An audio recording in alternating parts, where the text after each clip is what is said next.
Hi friends, welcome to my channel. ಇವತ್ತು ನಾನಿಲ್ಲಿ ಪೂರಿ ಹಾಗೂ ಮಿಕ್ಸ್ಡ್ ವೆಜ್ ಸಾಗು ಮಾಡೋದು ಹೇಗೆ ಅಂತ ತೋರಿಸ್ತಾ ಇದ್ದೀನಿ. ಮೊದಲನೇದಾಗಿ ಒಂದು ಬೌಲ್ಗೆ 2 ಕಪ್ಸ್ ಆಗೋಷ್ಟು ಗೋಧಿ ಹಿಟ್ಟನ್ನ ತೊಗೊಂಡಿದ್ದೀನಿ. ಇದಕ್ಕೇ ಒಂದು 2 to 4 ಟೀ ಸ್ಪೂನ್ಸ್ ಆಗೋಷ್ಟು ಚಿರೋಟಿ ರವೆ ಆ್ಯಡ್ ಮಾಡಿದ್ದೀನಿ. ಈ ಚಿರೋಟಿ ರವೆ ಹಾಕೋದ್ರಿಂದ ಪೂರಿ ಚೆನ್ನಾಗಿ ಉಬ್ಬಿ ಬರುತ್ತೆ, ಹಾಗೆ ಕಲರ್ ಕೂಡ ಚೆನ್ನಾಗಿ ಬರುತ್ತೆ.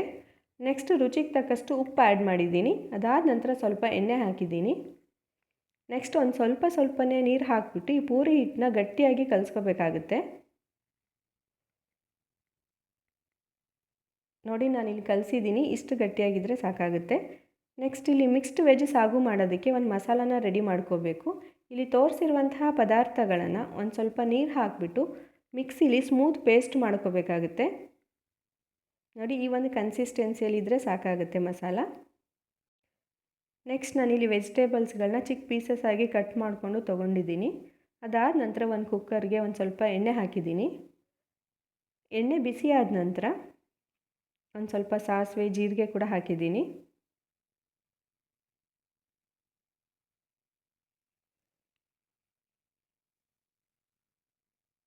ನೆಕ್ಸ್ಟ್ ಒಂದೆರಡು ಪಲಾವ್ ಎಲೆ ಹಾಕಿದ್ದೀನಿ. ಇದನ್ನೆಲ್ಲ ಚೆನ್ನಾಗಿ ಮಿಕ್ಸ್ ಮಾಡ್ಕೊಂಡ್ಬಿಟ್ಟು ಕಟ್ ಮಾಡ್ಕೊಂಡಿರುವಂತಹ ವೆಜಿಟೇಬಲ್ಸ್ನ ಆ್ಯಡ್ ಮಾಡಿದ್ದೀನಿ. ನಾನಿಲ್ಲಿ ಕ್ಯಾರೆಟ್, ಆಲೂಗಡ್ಡೆ ಹಾಗೂ ಬೀನ್ಸ್, ಗ್ರೀನ್ ಪೀಸ್ ಹಾಕಿದ್ದೀನಿ. ನೀವು ಕಾಲಿಫ್ಲವರ್ ಬೇಕಾದರೆ ಆ್ಯಡ್ ಮಾಡ್ಕೋಬೋದು. ಸೊ ಈ ವೆಜಿಟೇಬಲ್ಸ್ನ ಚೆನ್ನಾಗಿ ಮಿಕ್ಸ್ ಮಾಡ್ಕೊಂಬಿಟ್ಟು ಗ್ರೈಂಡ್ ಮಾಡಿರುವಂತಹ ಮಸಾಲಾನ ಹಾಕ್ತಾಯಿದ್ದೀನಿ.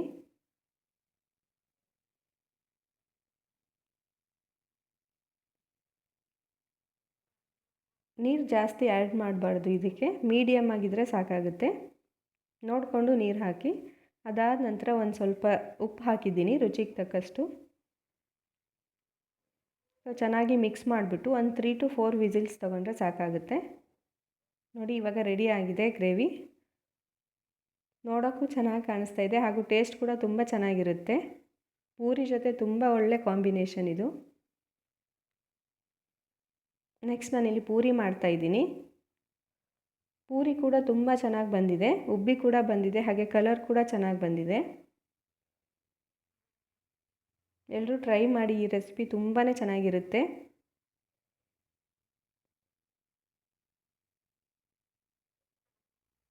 ನೋಡಿ ಎಷ್ಟು ಚೆನ್ನಾಗಿ ಬಂದಿದೆ ಪೂರಿ.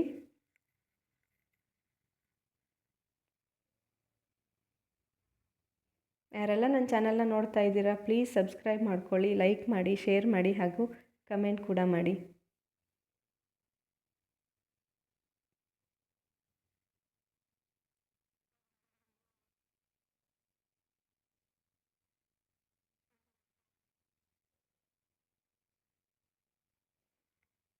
Thanks for watching.